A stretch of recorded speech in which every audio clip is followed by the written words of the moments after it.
I'm Phyllis Chillingworth. I'm thrilled to be here. I'm in Atlantic Gallery in Chelsea. We're over 50 years old, and we have a show here, my show, and it's called The Experience of Seeing.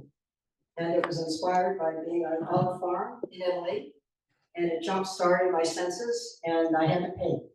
So I want to first welcome everybody. I know there's a lot of friends and classmates from the Institute of Design and Yale and family and friends on Zoom, and Annabelle and Mary Louise and everybody, and hello. So first, I want to introduce two artists, friends, educators here. On my left is Meera Thompson, who is a colorist and an educator and a wonderful painter. And on my right is Delaney, who has painted her whole life and been a really good friend to Housing Plus, where I'm a founding board member. And so we have different interests. And in a little while, they'll say more about themselves. But first, I'd like our master, Felix, to give you a tour of the gallery. So he's going to take the iPhone and go around and show everybody a little bit of the gallery. So Felix, you want to do that? Sure. Where to start with that? Yeah, just start. They're going to come in. He's going to come in the door. No problem. Says Experience of Seeing. So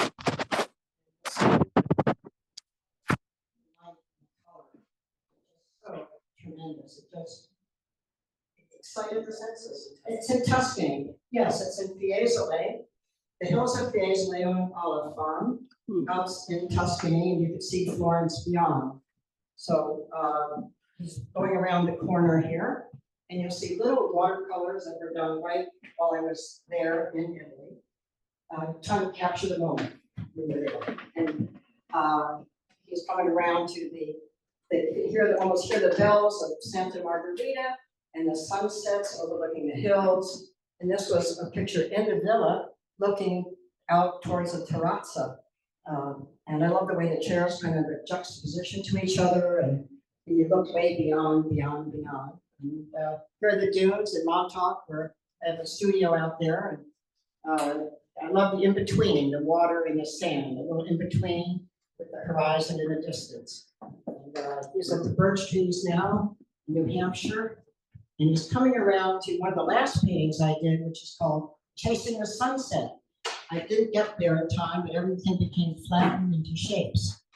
As the next one on the left is called Lazy Point, or Summer Tracks. That's where the purple dusty sky turned yellow sand and iridescent rain. Harvest moon you just passed. So he's kind of walking around, giving you the feeling of it. And what he's showing now are collages towards abstraction, because you're simplifying everything in shapes and little watercolors. Because if you kind of sketch it and watercolor it and paint it, you actually kind of fall in love with that image. It's more than just an affair. You really get to sustain, to have that moment live longer than that time.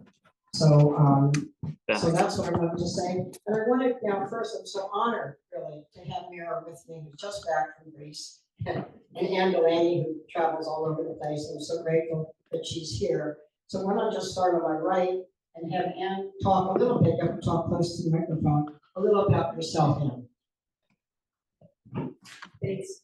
Thank you, Phyllis, for inviting me, and nice to be here with Meera. Phyllis and I started talking because I just had a show at the Bowery Gallery, and we were remarking on how similar our kind of thesis for our shows were. Mine was called Looking and Seeing, and by that I meant first you look, and then you are taken in by what you're looking at, and then you sort of see in a more full and conceptual and maybe, other ways. I don't want to read it for other people, but and we're both very involved with color and shape and how we apply the paint and perspective and scale. It's kind of remarkable. I'd love to talk in detail about these paintings.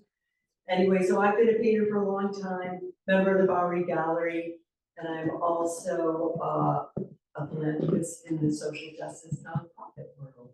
And I worked with Rita Zimmer and Phyllis and Nice to be here.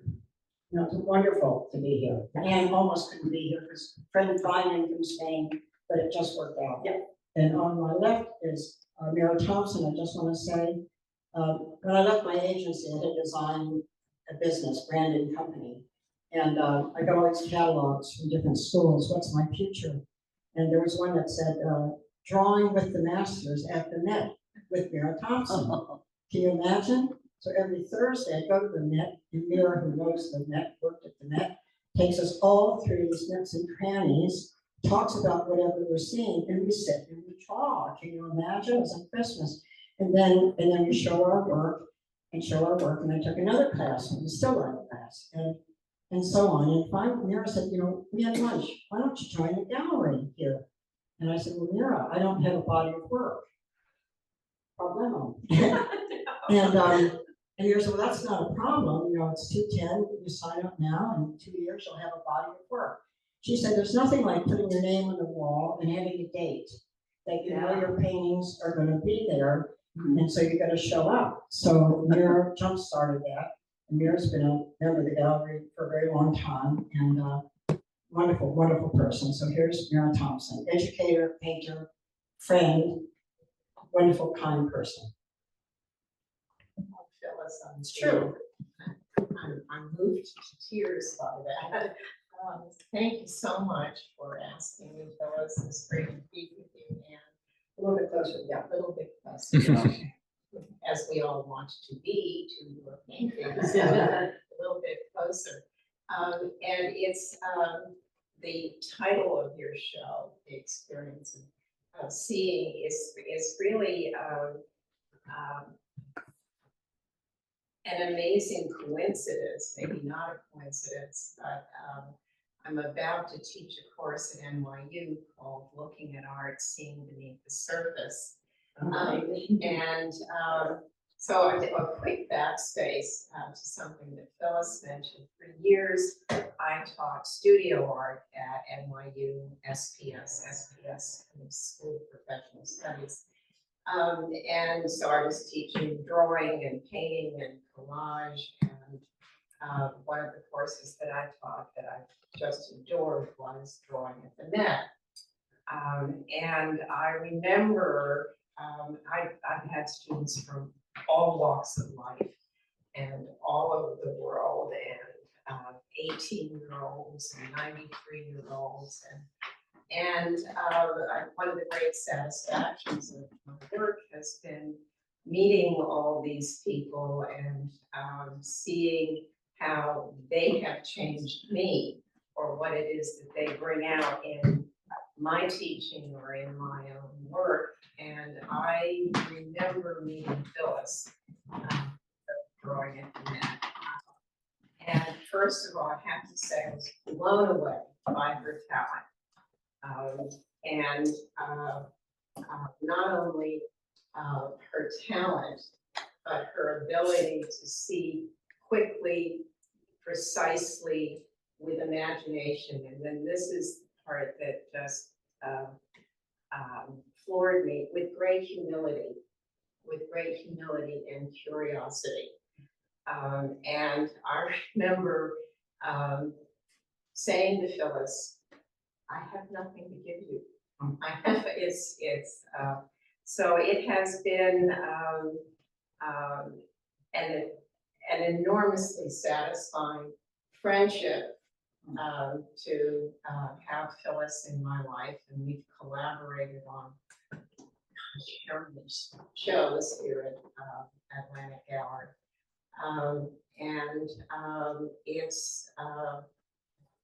It's just a constant source of joy and intellectual nourishment to have you in my life. So Thank you. thank you for including me today. Thank you. You made me think of one thing. I was in a still life class with Meera, and there are all these dolls that she brought in, and I'm sitting there and I'm drawing them all, but where I'm sitting, I don't see any of the eyes, but you know. So, and so she comes along and said, "How are you doing?" I said, "It's fine. I'm just where I'm sitting. You know, I'm not seeing any of the eyes. You know." And she said, "Why don't you just stand up?" little eye, just a little tiny bit, you have all the eyes, but it didn't enter my mind, because I was like drawing from that exact perspective, but you just said, why don't you just stand up? And there were the eyes, and I put it in, I sat back down. Well, I remember something else I said to you during that class, which, you know, because I would give homework and we'd have, No. give homework, Meera, talk into the mic more. Yeah, lifelong educator that I. closer to the mic, yeah. And we would put the paintings and the drawings up on the wall and then also the classwork. And I do remember looking at you and saying, could you be a little less perfect? Yeah. Which I think Phyllis has impossible. But anyway, yes. That was good. Yeah. That was good. So, you know, a little bit about the story here. I think when you are in a very different place, like in Italy, you get affected and your senses change and you get moved to do something. And with me, I need to be moved to do something. I need to have the senses excited. I can't just paint like that. So this whole show are all moments that were captured the senses. And I like to change the viewer from different perspectives. You're looking up at the olives, you're looking out, you're looking through, you're looking beyond. And then, you know, you make little sketches and maybe little watercolors to kind of get the feel of it when you're there. But then you've got this big white canvas. And what helped a lot is that I make sometimes little sketches in black and white, you know, kind of like this, little tiny thumbnails. I don't know if you can see. The book doesn't talk. I was giving the microphone to the. So, so when I was in the olive farm, you make little tiny black and white, like a pentel, just like little memories of what the color was and what you're seeing. And you know, if it works little in black and white with a couple of lines, it'll probably work well as a composition when you go up bigger. And if it doesn't, it doesn't. So, you know, you play and it's not so serious. And then you decide, what is it? Which is the biggest challenge is which ideas are worth bringing up to painting. Because for me, painting, these are under 2 years worth of work, months for these paintings, and you're really going to live with them a while. So the editing part is takes a while. But then once you decide, you go for it. So I just wanted to share that process with you. Again, the book doesn't talk. And then like these little olive sketches, they're little sketches like that. And it's kind of freeing up, you know, you just got a pen, you got a paper, you're just sketching away, there's no pressure. And so you kind of play. I put a little geranium, ode to one little geranium against these giant trees. What's poetic? What are you going to do with it? The bell tower, the structure. I am coming from a design background, but when I left my design business, I became a full-time painter. Same. And I think this show is more my own than any of the other shows, because I think it brings back my way of seeing simplicity, and I'm very much experimenting. This is Arno, and we're in Florence, and all the ochre shadows and the people crewing on the river and the seagull went by. I didn't paint this. But then you put down your thoughts and things. But some people say, how does it start? You know, it's a mystery. Well, that can start that humbly. And then from the watercolors, which you see little watercolors, then I created some collages. And that was kind of fun. I hadn't worked in collages since I was a child, probably. And by cutting paper and drawing with the knife, simplicity happens. Things get distilled, they get minimized. And then sometimes I would paint right from the collage, not even look at where I was. And there's, I don't know about you, but there's a shift in painting where in the beginning, what filled my senses when I came out of the villa and I saw the cypress shadows in the first painting when you come in, and what that moment was, to a little sketch, to then the collage. But then the oil painting, it's shifting from the experience of what I felt to the painting. And it's gradually shifting more and more to what the painting wants and what the colors are playing, colors against the colors are affecting. And sometimes it's dull as toast, it just isn't doing it. And after a while, you've got like a red roof and a little bit of blue in the water. Suddenly, there's color sensation happening. And then your shoulders get a little bit thrilled, like something's happening. And then you've really left the world of where you've been and you become, and the painting takes over 100%. And then I think, gee, there's an experience that I've distilled into a painting, but then I hope actually the painting becomes the experience. Because you look at it, and to me, it's the viewer who kind of completes the painting. Because the viewer may look at it, like there's snow here on the right corner with the cobalt shadows. People come here and say, it's a beautiful beach, sand beach, you know? Then I have another one where the vineyard is coming down on the snow, and young people say, well, that looks like an octopus coming right over the hill. And then somebody else said, oh, that's shrimp cocktail, it's getting hungry. You see, so things can look very different from a viewer. And I've learned to say, well, that's okay, because people see things, very differently. So that just gives you a little bit of an overview. I think I'm drawn to roads and like this because when I was a little kid, I would travel with my grandmother in New Haven, Connecticut. And Granny would go off to market, and I would sit as a little girl next to her. And I would say to my grandmother, Granny, where do you think that road goes? And she's going to market. Where do you think that road goes? And she'd say, Phyllis Chillingworth, let's go see. She'd turn her gray Dodge around, and we would go off on the road. And then later on, I'd say, well, Granny, where do you think that road goes? She'd go, Phyllis Chillingworth, let's just go see. So we would go off. So I think she set me off on, she never could resist a winding road. It's a song by Thompson that Baez sings and many people sing. So I think, I'm probably drawn to things with perspective and roads. And I think, yes, as I'm painting, I do want to connect with the moment that electrified me because I need that juice. And sometimes I go away from the canvas upstairs, take a walk. I don't know what I'm doing next. Play Man of La Mancha or something until I can get my spirit back. Well, I'm just gonna pick up on something you said that your whole life you've always looked around as if it could be a painter, you could be a painting. And I'm just struck at these quick sketches because they're so beautiful and they're so well designed. I mean, that would never be my first sketch. It would just never be. I'd have to work hard to get to that. So I feel like you start there and then you quickly get to that moment where you leave being descriptive of your memory and then it turns into a painting. I mean, for me, that takes a long time to be born and for the painting to really come alive. And I think you get to that quickly and it allows you the paint not to be, to lose its brightness and saturation. And you also mentioned color and you're going for the color sensation. But I think what makes so many of these paintings work, I'm looking at this one in particular, is that New Hampshire. New Hampshire? Yes. Okay. The color really talks to each other. I mean, you can have a favorite color, but unless it's next to another color that it speaks to in some way, then it's meaningless. And in that painting, you have the high value colors, the red and the purple, energetically opposed to each other. That works. And then you have the colors of less value, that beautiful watercolor with that warm green and then the cooler green. It's just gorgeous. And I think that's why so many of your paintings work so well when you're trying to capture that sensation for the viewer.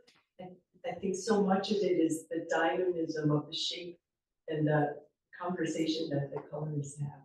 From the olive farm, there was this road that just dropped off.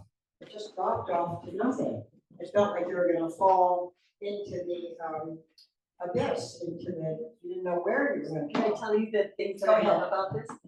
I love that these blossoms probably from a tree. Wait 1 second, Em. Here you go. The blossoms probably from a tree behind the building are this abstract, just lyrical shapes. You don't quite know where it attaches to.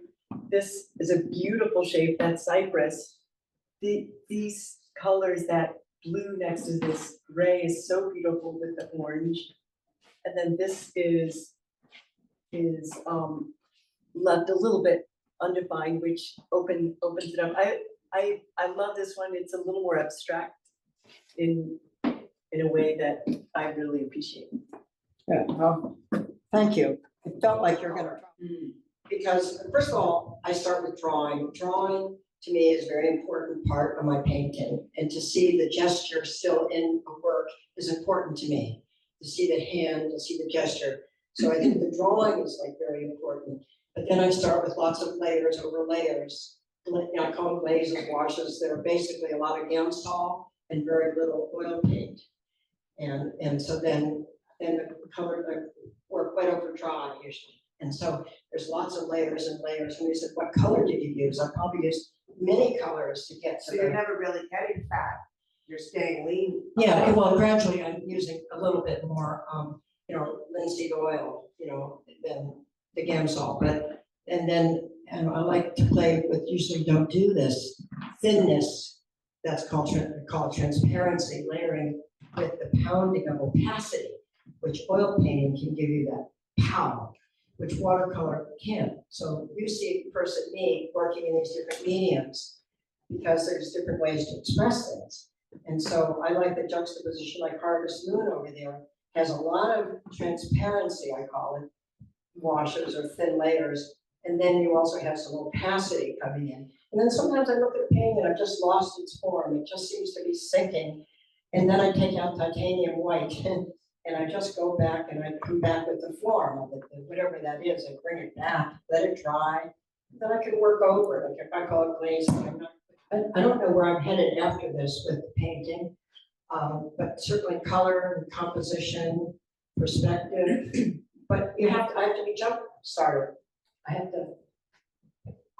just, before you talk about anything else, I just wanted to hear a little bit more about how you create this wonderful sense of light and shadow that vibrates. So at the same time, I'm getting light and shadow, but I'm also having a sense of what you were just talking about, that one color is coming through another color. So could you talk a little bit? I know artists don't often like to share about technique, but could you talk a little bit? Well, I don't mind sharing anything. I'm just not sure how I do it.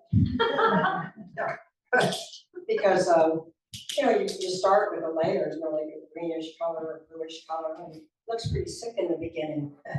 These flat colors, and you begin to try other colors until it comes forward. Or backward. So it's really building up a sense. It's not premeditated ahead of time. I have all the colors out there, but lately I've been using a limited palette. I don't know if you do that. Sometimes. So then, like the green, I just have, say, blue and yellow, maybe a warm and cool yellow, warm and cool blue, and I don't have a purple, and I don't have a green. So I'm kind of mixing it all. And it takes a while to find a color that you want. You should see the mess I make on all the palettes to try it out. What's a layer going to look over another layer? You don't know, like that layer of ochre wash, they call it, over a cobalt blue. You just have to take a breath and try it. And so, but all my paintings really come from life, come from experience, come from moments. I don't just paint like abstract. I mean, I come from a school that I can paint abstract. I'm just saying, for me, we're all different. I come from an emotional part where I have to be connected to life of some kind, nature, some kind, get affected, and then I get moved to create something and share it. I mean, if I don't share it with people, then the paintings are just sitting there at home. So I don't know if that answers any questions. Can you talk about painting in watercolor versus oil? Because you have these nice watercolors over there. Sure, Just the like what- watercolors to me are about Meera. Watercolor, talking about watercolor. Talk a little bit about watercolor versus the oils. Sure. Watercolor is to me about Meera. It's very light and it's a light touch. So all these on this wall were done very quickly with a little pan of water outside, capturing what I felt at that moment. And so there, although I do sometimes add a white to make it throw paint, and I can glaze over. And there's this thing, I never use a white, never do, I'm not like, even say Zahn used one. So, I still work a little bit more graphically with the watercolors. But this is done, you can see how it's done very loose like that, very free. And so I'm not gonna let go of that because that's a way to express oneself and it's quick. Did you ever? That is a good question. My inspirations in terms of who I look at in the art world changes, because I'm always looking. One of the paintings in my last show was inspired by Fred Sandback. I don't know if any of you know his work, but he worked with string. I think Judith knows. Yes, I love his work so much. It encompasses so much space. I'm always after space and form. And he had such an original way of thinking about space within a confine or a room. And I'm always looking at painters. I like the older modernist painters and Italian 14th century painters, maybe the most. Yeah. And I think we also, as we did, love Bernard. We love I Bernard. love Bernard. And Matisse, I mean, you can't be a Yeah. painter and not Yeah. have studied them in depth. Yeah, and I love that your paintings have a lot of texture to them. Yeah. Because you see them from a distance, they're one thing, and then I find when I get closer to your paintings, there's such a color excitement. But I didn't see it like right away. There's like another way of seeing it up close, But Meera, I don't have an answer yet, so we better go next. Go ahead. Well, when I was in college, I painted in acrylic, and then when I was in graduate school, we were required to paint in oil. I didn't really find my match in terms of medium until I was at the Haystack Mountain School of Crafts, and studying with a painter, Bob Eshu, who painted in watercolor, and it was like coming home. So I would say the big influences, and you get to a point where you can't worship too profoundly, otherwise you have to turn away. But John Marin, Very loose, very pretty. John Marin, Turner's watercolors, Delacroix's watercolors. We all have, and then you have to go back to Giotto. Yeah. And we could go on and on. Do you ever look at Milton Avery? No, I look at so many, and you know what it is? At different years, I look at different people. Yeah. I'm different every year. I mean, I feel like I'm different every time I go to paint, because we evolve, we change. And so I think it's Rothko that said that Milton Avery was the poet of color. Totally. Yeah. And I think he also spent time where I did up in Cape Cod, and I loved his distillation and his color sense. Yeah. And he never cared about how he was labeled or whether he was hot or selling at that time. He just kept pursuing his art. And so I think he's one. But then, maybe beauty and color and joy isn't in any of my art, but it is with me. So I have to be authentic to myself. And so when I look at people like a Bernard or a Moreau, if it gives joy, it gives delight, something triggers me, that I am moved to that. So I look for that. I can go through the whole pier shows and look at all the blinking, plastic, color, graphic, rotating, blinking, woven, all over the place. And I do, I look. And then it's for the soul, it's not, we're doing something. So then I step outside the pier in New York and it's snowing out and I get very excited by the shapes of the snow and the buildings. I find much more excitement outside of the pier, looking at and so that little collage. Can you take that, Phyllis? There's a little collage on this wall, not a collage, a little watercolor on the other side. And I'll show it to you. And I got excited by how the shapes of the buildings and the snow simplified everything. Yeah, that one. Yeah. I think that's it. And so I made this little watercolor, and because somehow it got excited me more than all the modern blinking, rotating plastic.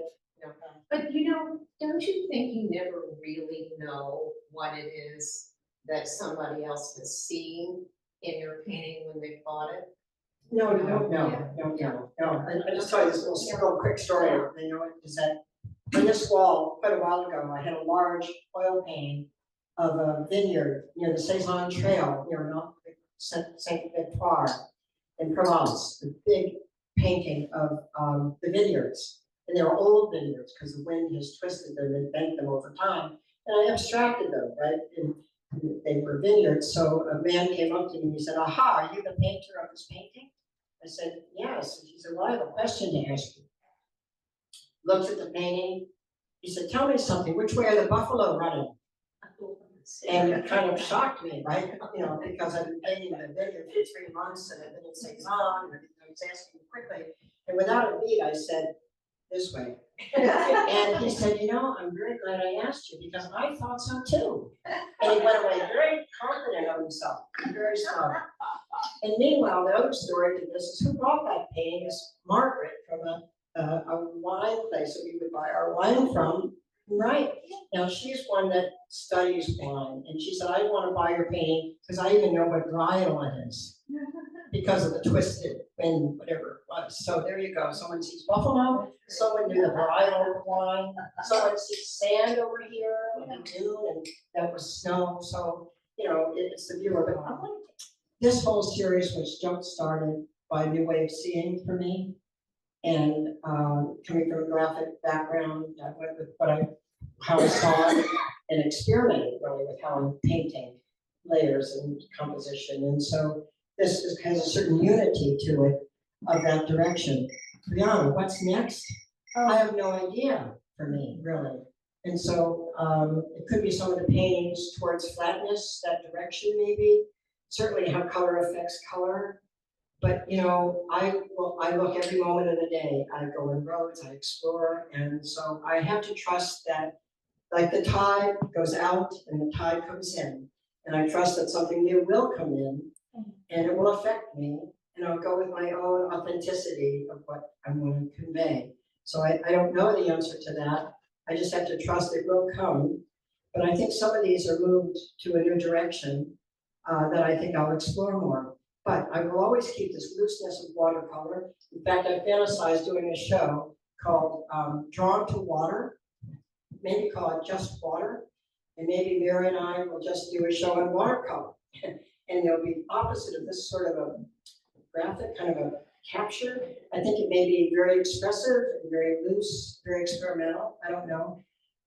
And yet I also want to learn, is it gouache? Is it gouache? I've never painted in gouache, but people look at my collages and say, maybe I could go with some gouache. So maybe it'll be like gouache. Phyllis, I'm bowled over by the sense of light and shadow in this painting. The olives. The olives, it's as if I'm standing under them and, you know, you take me to a place there, and I think it is both the evocation of light and shadow, but it's also the way you get the colors to vibrate. It's a sensory experience. Yeah, so they're very generous, and I'm sure to us, and I'm sure they're very generous when you're working.